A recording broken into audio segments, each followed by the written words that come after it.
Hello, beautiful souls of light and love. This is Ananda speaking again. And today's discussion would be on the Christian Bible as it is written and not as it is interpreted. In the Christian Bible, the book of Genesis, we read of a situation that takes place. So there is a tree of knowledge that Adam and Eve are forbidden from partaking in. And the reason why they are forbidden from partaking in this is because it's said that they would acquire the knowledge of good and evil. So as we continue on with this storyline, we find some really interesting things. We find some really interesting characters that are introduced, and one of them, as we know, is the serpent. So in order to deceive Eve, the serpent tells her that there would be some type of benefit to her if she would go against what it is that she was asked not to do. The serpent also just put there and told her that based on what it looked like, she should eat it. Additionally, many things happened within that thing, that storyline. So, pardon me. There's a lot of passerbys on the park. So within that scheme that was unfolding,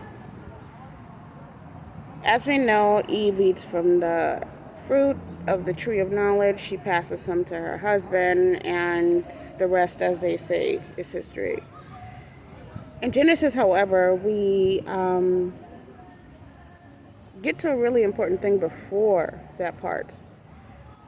So in the Bible, there are two creation stories. Many have long since felt that these were contradictions in the Bible, but again, as it has been said now, as it will always be the case, people without light cannot understand that light, right? Only like attracts like. There is no opposites attract here. This is a man-made teaching based out of ignorance. Only like attracts like. So only people of light, with light, holders of light, can understand light. And darkness the same. They don't really interconnect. They don't really merge on any level whatsoever. So again, just looking at this from a common everyday obviousness, just go to any room that you're in. If it's already dark, turn the light on. The darkness goes away. Or conversely, if you're already in a dark room, just turn the light on, and then the darkness goes away, right? They don't really they can't be at the same time. So for that reason, people who did not know they had light or understood their light spoke to others who had light but gave them false teachings and thus filled their heads and minds with just darkness. The interesting concept and the interesting thing that happens in Genesis beforehand was, in order for Adam to have Eve, basically, Eve had to be already in Adam. And it actually speaks to the dual nature of us. We are both masculine and feminine. Right? That masculine part of us is there, but so is the feminine part. And it doesn't matter if you have a male presentation or a feminine presentation. Both exist simultaneously within all of us. So it's not a contradiction. It's just people didn't understand that at the time. But while she was in him, they were in the Garden of Eden. They were in paradise. They were fine. But as it would turn out, there would be a need for there to be a helpmate upon Adam. So as the biblical story tells, this helpmeet was removed from Adam's rib, and then came Eve. But in order for that to happen, a deep sleep had to fall upon Adam. A deep sleep. Nowhere in the Christian Bible does it say that Adam woke up. It doesn't say this anywhere. So just like when you have a dream, you wake up, and there's a part where you can't really tell between where that dream starts and where your real life begins. The same thing actually unfolds in the Christian Bible. Adam doesn't wake up. The story just keeps going. But the story begins with an introduction of this being called the Lord God. And there's also separation between Adam and Eve. So now there is a external representation of an internal quality, and that's what's used to actually deceive him in the long run, which is really interesting in and of itself. So as the story goes on, Adam and Eve, they leave because they're asked to leave, because they know the difference between good and evil, as we know the difference between good and evil. But there's two stories here. And these two stories aren't antiquated stories that have no relevance in today's world. It's proof of the Bible in a sense. Not that the Bible needs proof, but it's there nonetheless. So what are we talking about here? We're talking about how, in the beginning, we are eternally connected to our source, or there's a part of us that is eternally connected to our source. We can't leave it no matter what we do. It's always with us. And there's a part of us, right, that is disconnected from that source because it feels like it doesn't have to abide by any of its rules, and I don't mean rules as in harsh, confinement. I mean rules as in just things that you would obey in order to have peace, right? So if I wanted to be in a state of peace, it's not a rule, but I really wouldn't be in a place where there's a bunch of noise. No one's compelling me to be in a place that's less noisy. It's just something that I want for myself. I don't want to be in a place that'll give me a headache because it's so loud.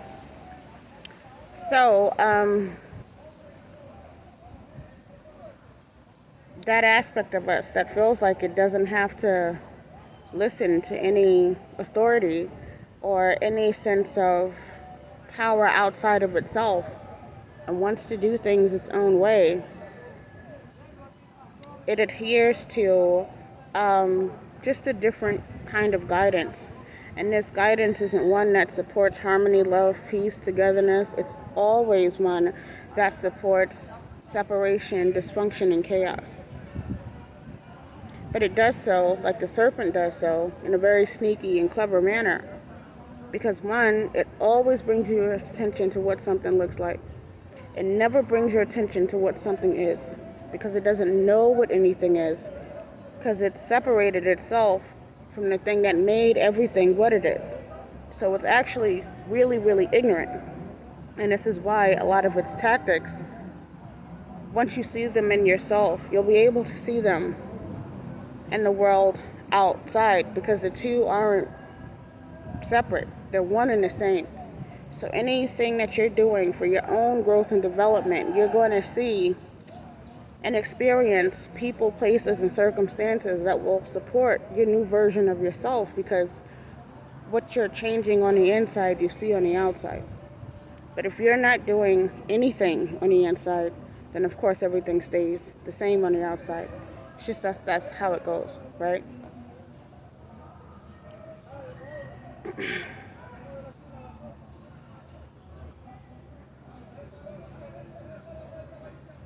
So, as the serpent continues,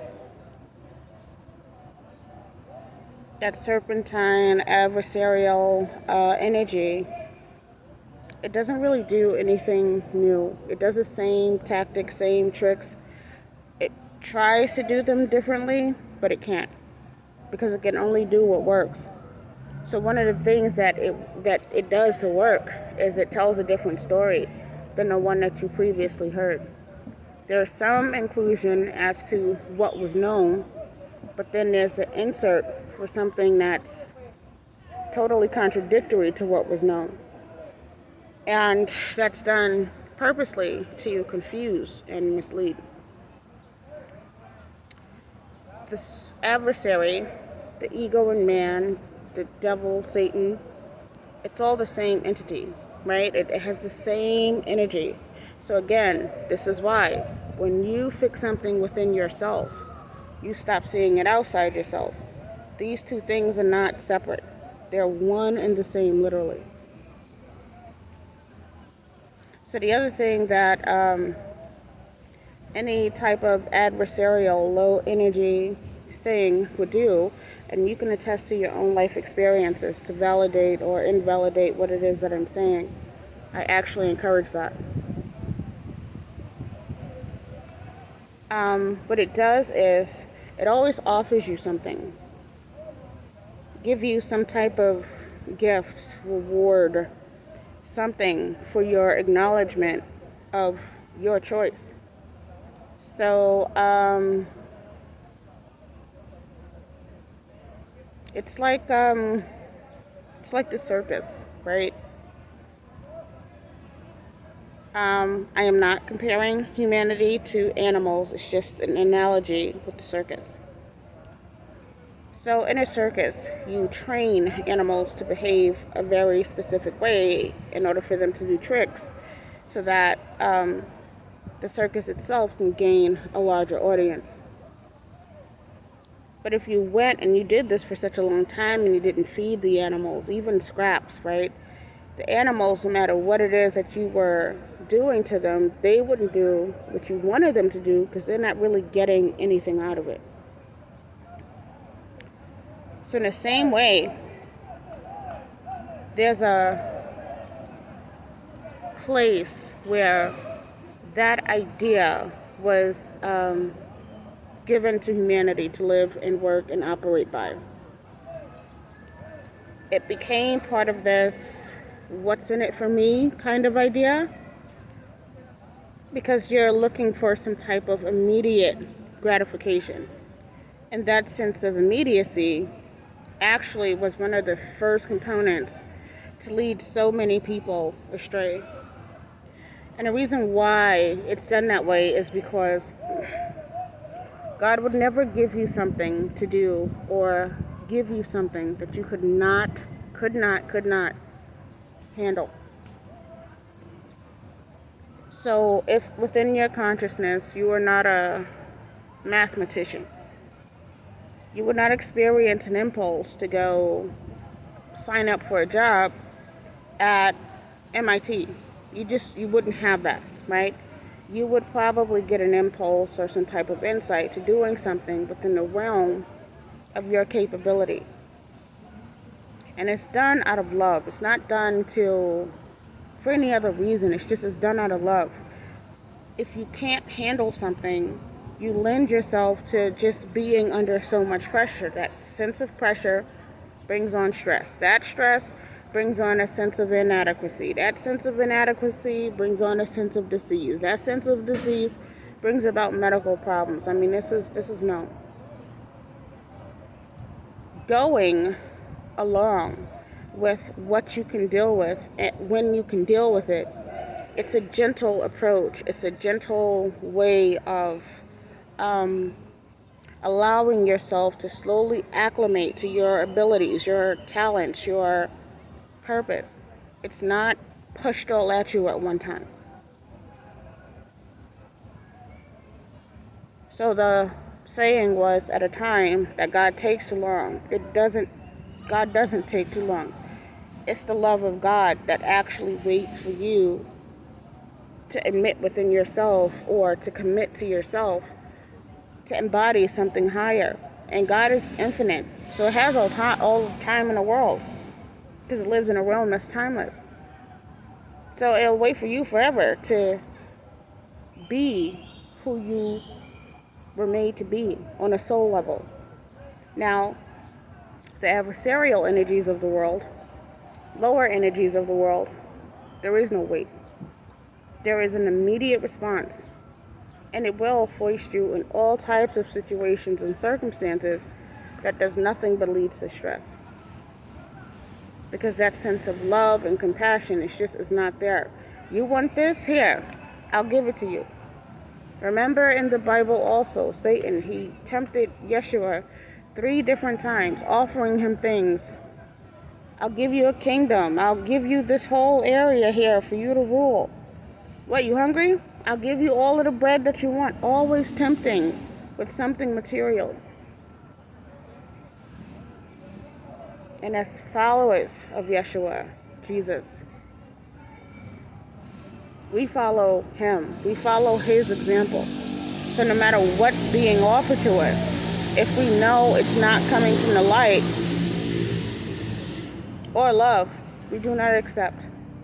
Not because we're rejecting ourselves, not because we feel like we have this entitlement where we can just grab anything that's here. It's just out of your own Surprise!